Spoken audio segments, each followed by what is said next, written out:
Next 9 news देख रहे हैं आप। आपके साथ मैं हूं किरण यादव। लगातार हम अपने लाइव सेशंस के जरिए, डिबेट्स के जरिए और अपनी खास रिपोर्ट्स के जरिए आपको बता रहे हैं कि किस तरीके से अभी राजस्थान में घमासान मचा हुआ है। एक तरफ है अशोक गहलोत तो वहीं दूसरी तरफ है सचिन पायलट। आपको हम बताते चले कि अशोक गहलोत नहीं चाहते कि सचिन पायलट मुख्यमंत्री बने। हालांकि जो पहले खबरें आ रही थी वो यही थी कि जो अब अशोक गहलोत है वो कांग्रेस के अध्यक्ष पद के लिए अपना नामांकन दाखिल कर सकते हैं। वो जिस तरीके से तनोट माता के यहां पर गए थे और जिस तरीके से उनकी तरफ से बयान दिया गया था कि अब राजस्थान को किसी युवा की जरूरत है, उसके बाद से लग रहा था कि अशोक गहलोत शायद अध्यक्ष पद के लिए अपना नामांकन दाखिल कर सकते हैं। लेकिन ऐन वक्त पर आकर उन्होंने बड़ा झटका दिया सचिन पायलट को और उन्होंने कहा कि वो कांग्रेस अध्यक्ष पद के लिए अभी राजी नहीं है। हम आपको बताते चले कि अशोक गहलोत की तरफ से तमाम ये दावे किए गए और उनकी तरफ से ये बयान भी दिया गया। उन्होंने कहा कि वो राजस्थान को छोड़कर कहीं भी नहीं जाना चाहते, राजस्थान की जनता की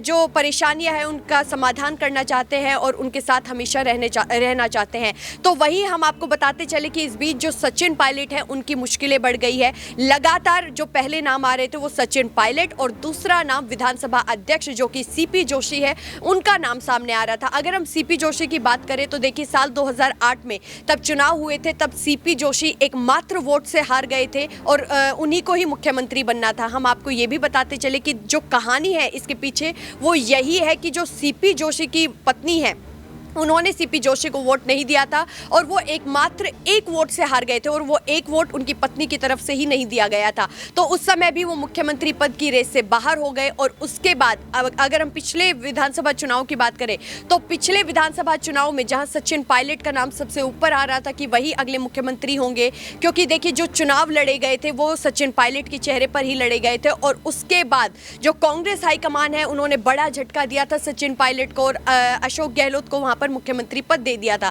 लेकिन उसके बाद राहुल गांधी की तरफ से बड़ा वायदा किया गया था सचिन पायलट को। उन्होंने कहा था कि अगर अशोक गहलोत के बाद कोई भी मुख्यमंत्री बनेगा तो वो सचिन पायलट को ही बनाया जाएगा। लेकिन अब दूसरा फॉर्मूला कांग्रेस हाईकमान की तरफ से अब अपनाया जा रहा है और वो फॉर्मूला ये है कि देखिए अब सचिन पायलट को यहाँ पर डेप्यूटी सीएम का पद दिया जा सकता है और सीपी जोशी यहाँ पर मुख्यमंत्री बनने की रेस में अब एक बार फिर से उनका नाम सामने आ रहा है। हालांकि सीपी जोशी की तरफ से साफ मना किया गया है कि वो मुख्यमंत्री पद के लिए अभी इच्छुक नहीं है। लेकिन हम आपको बताते चले कि अशोक गहलोत के बेहद ही करीबी है सीपी जोशी।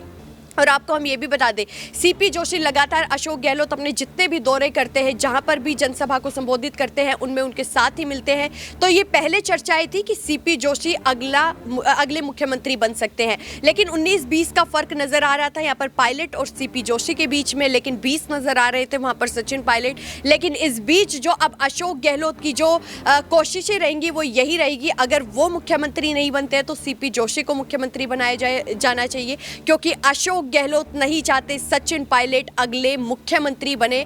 लेकिन ऐसे में देखना दिलचस्प होगा कि क्या वाकई ही जो विधानसभा अध्यक्ष है सीपी जोशी वही मुख्यमंत्री बनेंगे, क्योंकि साल 2008 में वो मुख्यमंत्री बनते रह गए थे, एकमात्र एक वोट से हार गए थे जो उनकी पत्नी की तरफ से नहीं दिया गया था। लेकिन अब ऐसे में देखना बेहद ही दिलचस्प होगा कि अब सीपी जोशी को मुख्यमंत्री पद दिया जा सकता है या फिर सचिन पायलट को ही मुख्यमंत्री बनाया जाएगा। आप लोगों को क्या लगता है, हमें कमेंट सेक्शन में अपनी राय जरूर बताइए कि आखिरकार सचिन पायलट या फिर सीपी जोशी या फिर अशोक गहलोत कि आखिरकार राजस्थान का असली सिकंदर कौन होगा। फिलहाल के लिए इस खास कार्यक्रम में बस इतना ही, लेकिन देश और दुनिया से जुड़ी तमाम बड़ी खबरों के लिए देखते रहिए हमारा चैनल नेक्स्ट 9 न्यूज़। धन्यवाद।